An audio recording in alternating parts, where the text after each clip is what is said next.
Hello बच्चों, I hope you all are doing good. Today we are doing a chapter named Fundamental Rights and Duties.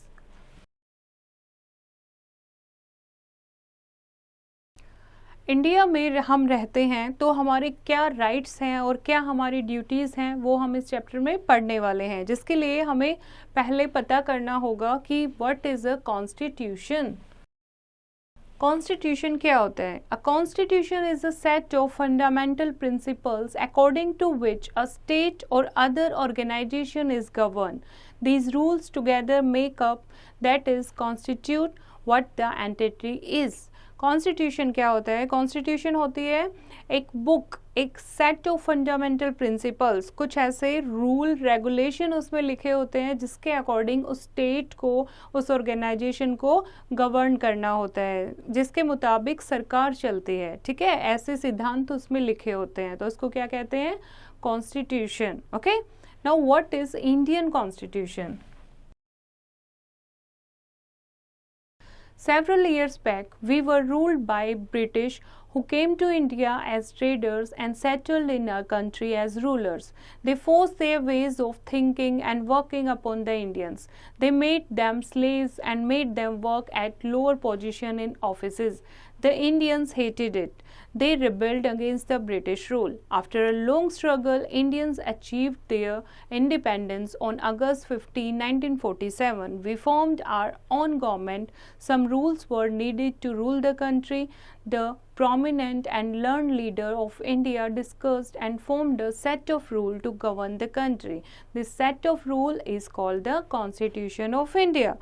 बहुत सालों पहले हमारे ऊपर Britishers ने रूल किया, जो कि ट्रेडर्स की तरह आए थे, लेकिन यहाँ पर सेटल हो गए हमारी कंट्री में। और जो इंडियन पीपल थे उनको बहुत लोअर वर्क दिया गया था, उनको उन्होंने स्लेव बना लिया था और अपने अकॉर्डिंग जैसा वो चाहते थे वैसा उनसे काम कराते थे। इंडियन पीपल जो हैं वो उनको हेट करते थे, इसीलिए उन्होंने रिबेल किया ब्रिटिश रूल के खिलाफ। और बहुत लंबे स्ट्रगल के बाद 15 अगस्त 1947 को जो इंडिया है वो इंडिपेंडेंट हो गया, भारत आज़ाद हो गया ब्रिटिशर से।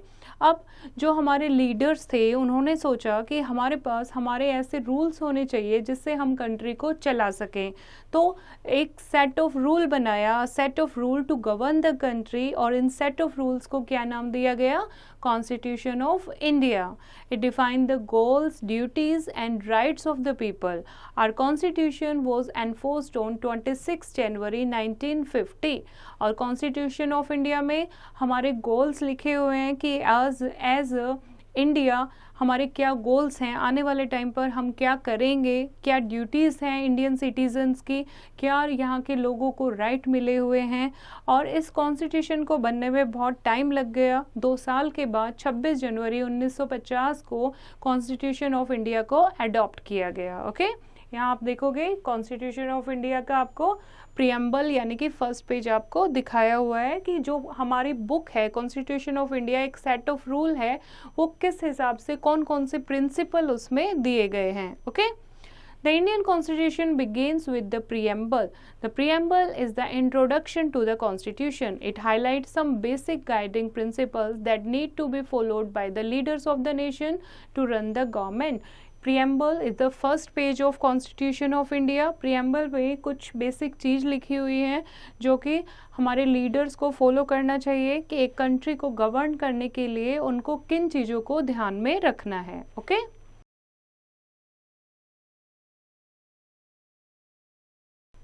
Fact file. Bhimrao Ambedkar drafted our constitution. It took 3 years to be finally drafted. Bhimrao Ambedkar, Bhimrao Ambedkar जिनको फादर ऑफ कॉन्स्टिट्यूशन भी कहा जाता है, उन्होंने हमारा ये कॉन्स्टिट्यूशन बनाया और 3 साल उनको लग गए पूरा कॉन्स्टिट्यूशन तैयार करने में। The preamble describes India as a sovereign, socialist, secular and democratic republic. Let us understand the points one by one. What is sovereign? Sovereign का मतलब क्या होता है? सोवेरियन का मतलब होता है independent. The term sovereign means that only the citizens of India can decide what to do in their country और how they want the country to be run. No foreign country has a right to interfere with the decision made by the citizens of India. Sovereign का मतलब होता है independent. India में रहने वाले जो लोग हैं वही डिसाइड करेंगे कि उन्हें कैसी गवर्नमेंट चाहिए और उनकी जो गवर्नमेंट है वो किस तरीके से काम करेगी। कोई भी फॉरेन कंट्री इस चीज़ में इंटरफेयर नहीं कर सकती। Okay, next is socialist. The term socialist means all the citizens will earn and share the wealth of the country. Basic needs of all the people shall be fulfilled without any differentiation of caste or community. Socialist का मतलब है सामाजिक। Socialist का मतलब है जितने भी India में रहने वाले लोग हैं वो अर्न कर सकते हैं, उनके पास भी हक है। अगर कंट्री डेवलप करेगी तो वो भी डेवलप होंगे। पूरे सब लोगों की बेसिक नीड को पूरा करना गवर्नमेंट का काम है, बिना किसी कास्ट और कम्युनिटी के डिस्क्रिमिनेशन के बिना सब लोगों को इक्वल लेके चलना। This is socialist. Next is secular. Secular का मतलब है all religions are free to live and follow their religious practices in India. All religions shall be respected equally. Religion is not taught as subject to any school nor in their government religion. Secular का मतलब है India में रहने वाले जो लोग हैं वो हर एक रिलीजन की रिस्पेक्ट करेंगे। गवर्नमेंट जो है सब रिलीजन को इक्वल लेके चलेगी। किसी भी स्कूल में रिलीजन की पढ़ाई नहीं कराई जाएगी और हर एक रिलीजन क्या है इक्वल ट्रीट किया जाएगा। लोगों को फ्रीडम दी गई है कि वो किसी भी रिलीजन को चूज कर सकते हैं। Next is democracy. India is a democratic country. It is the largest democracy in the world. In a democracy, the citizens vote to choose or elect their leaders to form the government. Democracy दो word से मिलके बना है, demo and cracy. Demo का मतलब है people and cracy का मतलब है गवर्नमेंट। तो the government chosen by the people, यानी इंडिया की जो गवर्नमेंट है वो largest democracy in the world है। यहाँ पर रहने वाले जो लोग हैं वही वोट करके अपना लीडर चूज करते हैं और अपनी गवर्नमेंट बनाते हैं। Okay, If people are not happy with their elected leaders, they can remove them from power and elect new leaders. In simple words, democracy means rule by the people. Every Indian citizen above the age of 18 has the right to vote. हर एक Indian citizen जो 18 साल से above है उनको right to vote है। वो vote देके अपने अकॉर्डिंग अपना लीडर चूज़ कर सकता है। अगर उनका लीडर उनके अकॉर्डिंग काम नहीं कर रहा है तो वो उनको लीडर की पोजीशन से हटा भी सकते हैं। तो इंडियन सिटीजन्स के पास वो पावर है, यानी democracy is a type of government जिसमें वहाँ के रहने वाले लोग ही गवर्नमेंट को बनाते हैं। Okay, next is Republic. The term republic means rule by the elected officials. A republic is not governed by any king, queen or sultan. In a republic, the chosen or elected leaders elect a head of the government. Our elected leaders elect our president who is the head of our government. Republic का मतलब क्या होता है कि कौन rule करेगा? जो elected officials हैं जिनको हमने वोट देकर उनको विनर बनाया है, अपना लीडर चूज किया है, वही रूल करेंगे, ना कि कोई किंग, क्वीन या सुल्तान। ओके, एंड जो इलेक्टेड लीडर्स हैं वही अपना हेड ऑफ गवर्नमेंट चूज करते हैं, जैसे कि president who is the head of our government is chosen by our elected leaders. Now, fundamental rights. क्या हमें फंडामेंटल राइट मिले हैं? The Indian Constitution grants some basic rights to all citizens regardless of their caste, religion, gender or color. Fundamental rights let people live peacefully in harmony with each other. बिना किसी भेदभाव के सरकार ने लोगों को कुछ हक दिए हैं, फंडामेंटल राइट्स दिए हैं जो हर एक लोगों का अधिकार है ताकि वो शांति से, प्यार से रह सके। कौन कौन से फंडामेंटल राइट्स हैं हमारे पास? हमारे पास 6 फंडामेंटल राइट हैं। फर्स्ट है right to equality. Right to equality में all Indians are treated equally by the Indian government and the law. कानून के सामने, सरकार के सामने सब लोग इक्वल हैं, चाहे वो मैन हैं, वीमेन हैं, किसी भी रिलीजन से हैं, किसी भी एज के हैं, वो सरकार की नज़र में क्या हैं? इक्वल हैं। Next is right to freedom. We can express our opinion without fear. We can travel to all parts of the country and we can join the profession of our choice. Right to freedom, हमें आज़ादी दी गई है, हम अपनी बात को सबके सामने बिना किसी डर के रख सकते हैं, हम पूरी कंट्री में किसी भी जगह ट्रैवल कर सकते हैं, किसी भी प्रोफेशन को चूज कर सकते हैं. तो this is the right to freedom. Next is right to freedom of religion. We are free to follow our religion. हम अपने रिलीजन को फॉलो करने के लिए फ्री हैं. अगर हम अपने रिलीजन को छोड़कर दूसरा रिलीजन अपनाना चाहते हैं तो वो भी हमें आज़ादी है. This is right to freedom of religion. Next is right to culture and education.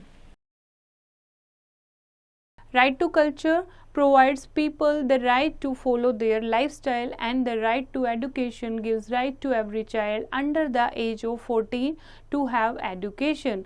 Right to culture का मतलब है कि हम अपने lifestyle को आगे भी follow कर सकते हैं, हम अपने रीति रिवाजों को फॉलो कर सकते हैं, और 14 ईयर से जो बिलो बच्चे हैं, 14 ईयर तक की एज के जो बच्चे हैं, उन्हें मैंडेटरी एडुकेशन देनी चाहिए. उनकी जो शिक्षा है वो अनिवार्य रूप से होनी चाहिए. Next is right to constitutional remedy. Right to constitutional remedy का मतलब है we are free to exercise our fundamental rights. No one can stop us from doing so. If someone does so we have the right to go to a court and get legal help. अगर किसी भी right का follow हम नहीं करते हैं, कोई हमें इन चीज़ों से रोकता है, कोई इस चीज़ को करने से रोकता है, तो हम क्या कर सकते हैं, हम कोर्ट में जा सकते हैं, लीगल हेल्प ले सकते हैं. Okay, this is right to constitutional remedy. Now come to duties. जैसे हमें राइट दिए हैं गवर्नमेंट ने ताकि हम इक्वली, इंडिपेंडेंटली, फ्रीडम के साथ अपनी लाइफ जी सकें, ऐसे ही हमारे भी कुछ फंडामेंटल राइट्स हैं, हमारे फंडामेंटल ड्यूटीज़ हैं कि राइट्स को साथ गवर्न करने के लिए हमारी खुद भी कुछ ड्यूटीज़ हैं. Okay, rights and duties go hand in hand. They are some fundamental duties toward the country, the society and fellow citizen.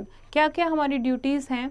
First is we must respect our constitution and follow the rules laid down by constitution. हमें अपने संविधान की, constitution की respect करनी चाहिए और जो भी उसमें रूल लिखे हैं उनको फॉलो करना चाहिए. We must respect our national flag, national anthem and national emblem. हमें अपने राष्ट्रीय ध्वज जो कि तिरंगा, राष्ट्रीय एंथम एंड नेशनल एम्बलम की रिस्पेक्ट करनी चाहिए. We must cooperate with the government in keeping peace in the country. हमें गवर्नमेंट की हेल्प करनी चाहिए शांति बनाए रखने के लिए देश में. We must not damage the national property.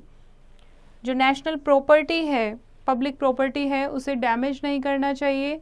We must not cause harm to the environment. Environment को हार्म नहीं करना चाहिए. And we must respect the religions of others. दूसरे धर्म का सम्मान करना चाहिए. We must respect the rights of others. और दूसरे लोगों के राइट्स का भी हमें रिस्पेक्ट करना चाहिए. Okay, now come to the next topic, that is directive principles. Certain guidelines or instructions are also laid in our constitution. These guidelines are meant for the states to follow for the welfare of the people. These are called the directive principle. If the state do not follow the directive principles and it harms a citizen, then she can seek legal help. Directive principle कुछ ऐसे rules होते हैं जो हमारे constitution ने बनाए हैं, जो स्पेशली किसके लिए हैं, लीडर्स के लिए हैं, गवर्नमेंट के लिए हैं, ताकि लोगों को कोई भी नुकसान ना पहुंचे. ओके, जैसे फर्स्ट है the state government shall provide better living conditions to all citizens. State government का काम है, स्टेट गवर्नमेंट क्या करना चाहिए उसे, उसके स्टेट में रहने वाले जितने भी सिटीजन्स हैं सबको अच्छे से घर मिले, आवास की सुविधा मिले, ये स्टेट गवर्नमेंट का काम है. The state government should make sure that everyone gets proper employment. सबको according to education proper employment मिलनी चाहिए, job मिलनी चाहिए. The state government should provide free and compulsory education to all children below the age of 14. 14 साल तक के बच्चों को फ्री और अनिवार्य रूप से शिक्षा मिलनी चाहिए। The state government should ensure that no one becomes rich by exploiting other. दूसरों का एक्सप्लॉयशन करके, दूसरों का शोषण करके रिच कोई बने, उस पर गवर्नमेंट को ध्यान रखना चाहिए कि कोई भी किसी का शोषण ना करे। The state government should do everything possible to improve the conditions of the weaker sections of the society, especially those belonging to the scheduled tribes and scheduled caste. और स्टेट गवर्नमेंट का काम है कि उसके स्टेट में रहने वाले जितने भी वीकर सेक्शन के लोग हैं, जैसे कि शेड्यूल ट्राइब या शेड्यूल कास्ट के जो लोग हैं, उनको अपलिफ्ट करने के लिए उनको भी इक्वल अपॉर्चुनिटीज़ मिले। Okay, now let us revise the chapter. A constitution is a set of fundamental principles according to which a state or other organization is governed. एक constitution एक set of fundamental principle होता है जिसके according कोई भी state या other organization rule करती है। Our constitution was enforced on 26 January 1950. कब बना था हमारा कॉन्स्टिट्यूशन? 26 जनवरी 1950 को। The preamble is the introduction to the constitution. Preamble क्या होता है? प्रीएम्बल फर्स्ट पेज होता है जिसमें कॉन्स्टिट्यूशन की इंट्रोडक्शन लिखी गई है। The preamble describes India as a sovereign, socialist, secular and the democratic republic. और प्रीएम्बल में इंडिया को क्या बताया गया है? India is a sovereign country, socialist, secular and democratic republic. Fundamental rights let people live peacefully in harmony with each other. Fundamental rights जो मिले हुए हैं लोगों को, उसके कारण जो लोग हैं वो शांति से, प्यार से एक दूसरे के साथ रहते हैं। Rights and duties go hand in hand. अगर आपको राइट्स गवर्नमेंट ने दिए हुए हैं तो आपकी कुछ ड्यूटीज़ भी हैं जो आपको गवर्नमेंट के लिए करनी चाहिए। The guidelines meant for the state to follow for the welfare of the people are called the directive principles. ऐसी गाइडलाइन जो कॉन्स्टिट्यूशन ने गवर्नमेंट को दी है, स्टेट को दी है, ताकि वो अपने लोगों का ध्यान रख सके, उन गाइडलाइन को क्या कहते हैं? Directive principles. Okay, I hope बच्चों आपको ये चैप्टर समझ आया होगा। फिर से इसको रीड करेंगे और एक्सरसाइज की प्रैक्टिस खुद करेंगे।